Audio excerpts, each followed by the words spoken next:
Bismillahirrahmanirrahim. Assalamualaikum warahmatullahi wabarakatuh.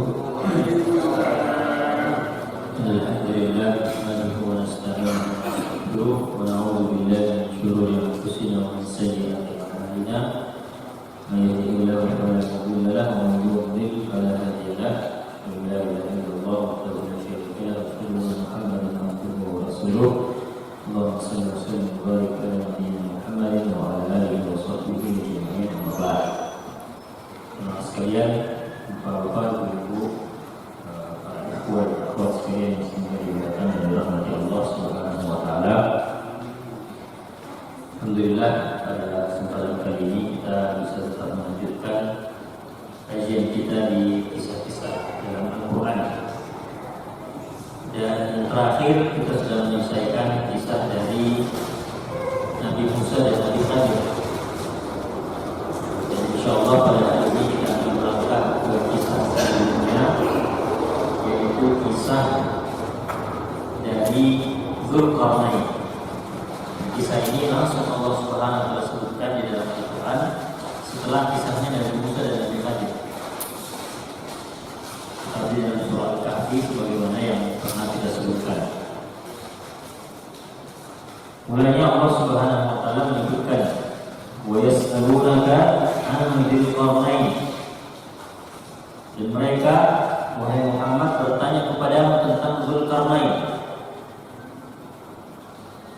Nah, ini kan kita pernah sebutkan ya pada waktu awal-awal kita bahas surah Al-Kahfi, bahwasanya ketika Nabi Shallallahu Alaihi Wasallam berdakwah di Mekah, orang-orang Quraisy, orang-orang musyrikin itu berusaha menghalangi Nabi Shallallahu Alaihi Wasallam, berusaha mencari celah bagaimana bisa menggagalkan atau memukul mundur dakwah dari Nabi Shallallahu Alaihi Wasallam. Akhirnya mereka konsultasi ke orang Yahudi, dan orang-orang Yahudi ini mengatakan kepada orang musyrik Quraisy bahwasanya tanyakan kepadanya 3 hal. Ya, 3 hal. Yang pertama tentang Ashabul Kahfi, para pemuda yang bersembunyi dalam gua. Kemudian pertanyaan yang kedua adalah tentang seorang laki-laki yang tawaf, yang berkeliling dunia, yaitu Dzulqarnain. Dan yang ketiga adalah pertanyaan tentang roh.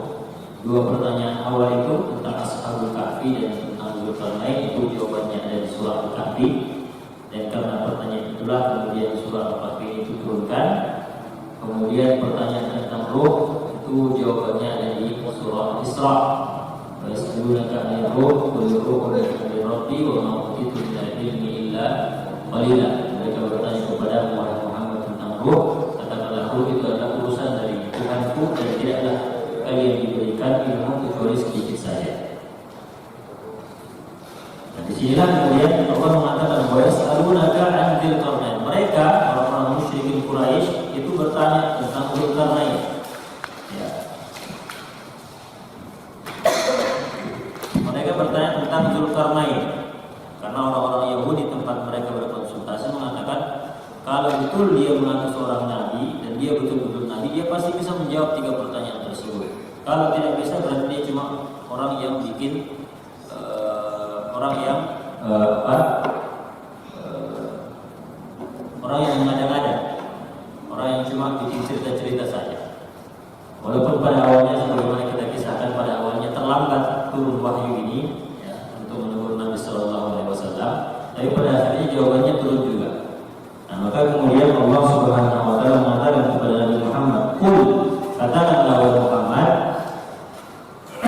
sa'atlu 'alaikum minhu dzikra."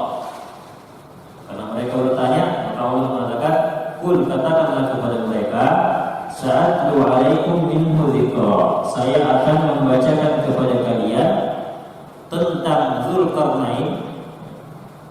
Dzikra, dzikra beberapa kisah atau kisahnya. Maksud dari perkataan ini adalah bahwasanya Nabi Shallallahu Alaihi Wasallam diperintahkan untuk mengatakan, saya akan berikan atau ceritakan sedikit kisahnya. Jadi Nabi SAW tidak akan menceritakan seluruh kisahnya secara detail, sebagaimana nanti yang kita akan sebutkan di dalam Al-Quran ini. sedikit saja, hal yang simpel saja akan disebutkan oleh Nabi Sallallahu Alaihi Wasallam. Makanya cerita tentang Dzulkarnain ini tidak sedetail. Sedikit kisah dari Dzulkarnain. Ya, maka kemudian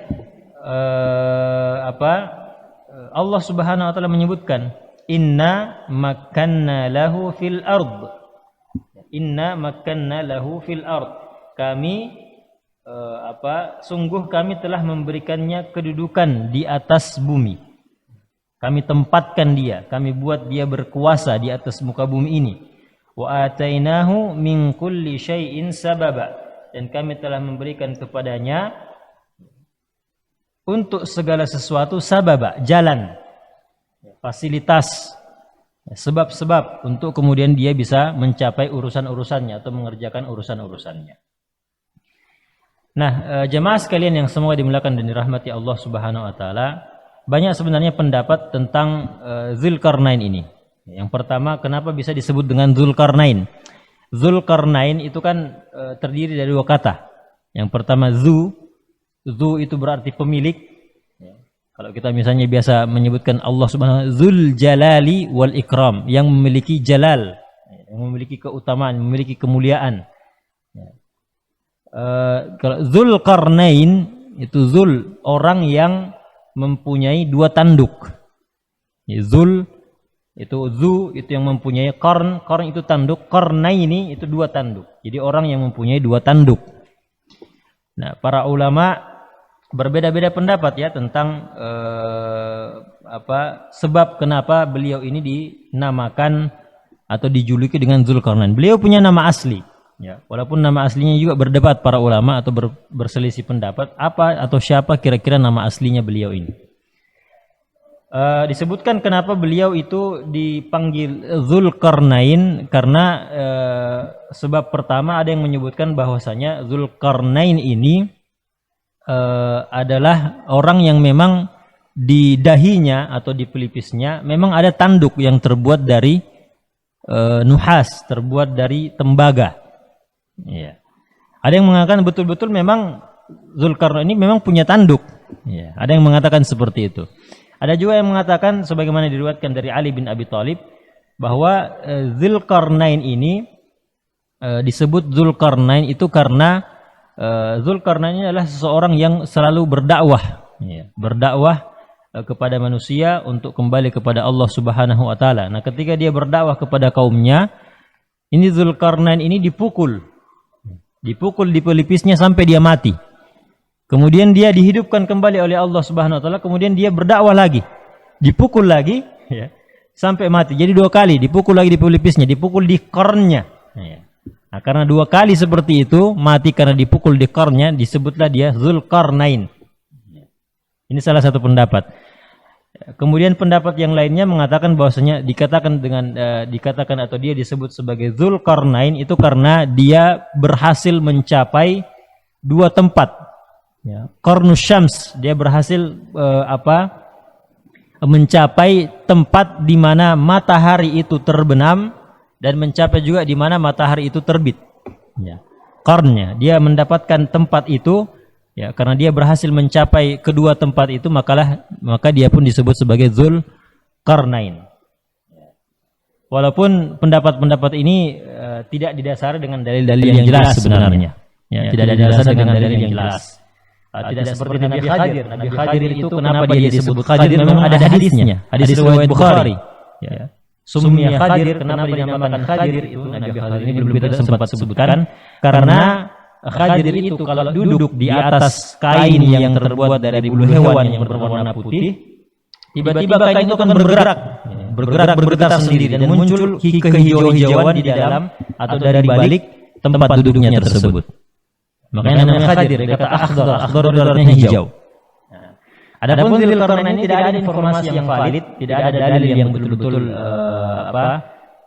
betul-betul menjelaskan dari Nabi Shallallahu Alaihi Wasallam kenapa dia disebut dengan Dzulkarnain. Adapun pendapat-pendapat tadi adalah pendapat-pendapat para ulama berdasarkan informasi-informasi yang mereka dapatkan, entah itu dari Israiliyat ataupun dari mana. Kemudian yang poin selanjutnya adalah Zulkarnain ini sebenarnya siapa? Apakah dia nabi?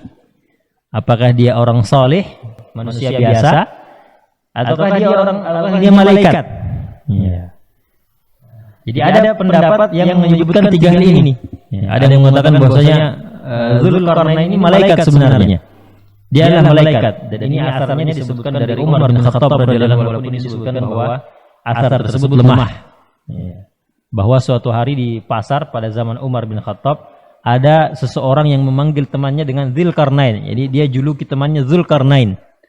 Ya. Maka kemudian Umar bin Khattab mendengar itu menegur orang ini. Umar mengatakan, kenapa kamu memanggil-manggil dengan nama malaikat? Tidakkah cukup kalian itu saling memanggil dengan nama nabi kalian? Ya, kalian kan memberikan nama anak-anak kalian itu dengan nama para nabi, Muhammad, ya kan, dan seterusnya. Tapi kenapa kalian juga menamakan diri kalian atau saling memanggil dengan panggilan malaikat? Nah, ini pendapat malaikat, walaupun disebutkan ini pendapat yang lemah. Yang kedua, ada yang menyebutkan bahwa dia nabi, seperti Nabi Khadir ya. Kalau kita sebutkan Nabi Khadir kan juga berbeda para ulama. Ada yang menyebutkan dia nabi, ada yang menyebutkan dia juga orang soleh saja, wali.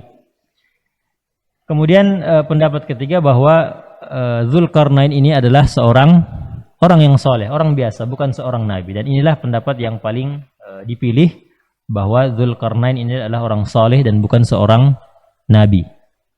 Dia seorang yang soleh. Nah, kata Allah Subhanahu wa taala di sini, inna makkanna lahu fil ard. Kami tempatkan dia. Kami tetapkan dia, kami buat dia berkuasa di atas muka bumi ini.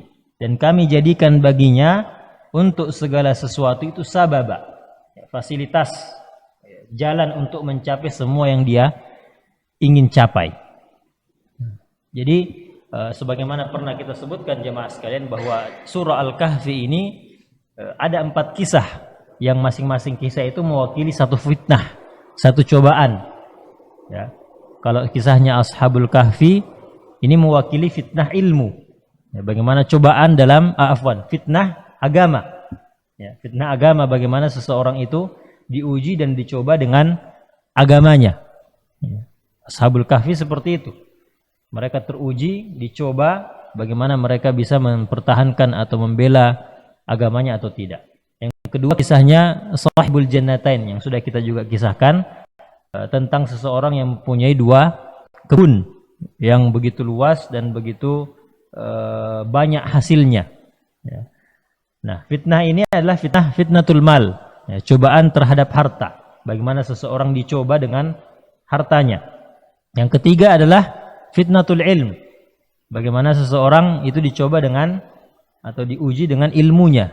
Karena Nabi Musa alaihissalam, ya, sebagaimana kita sebutkan, ketika dia setelah berkhutbah di hadapan Bani Israel, salah seorang bertanya, ya, ayyun nasi a'lam, siapa orang yang paling berilmu?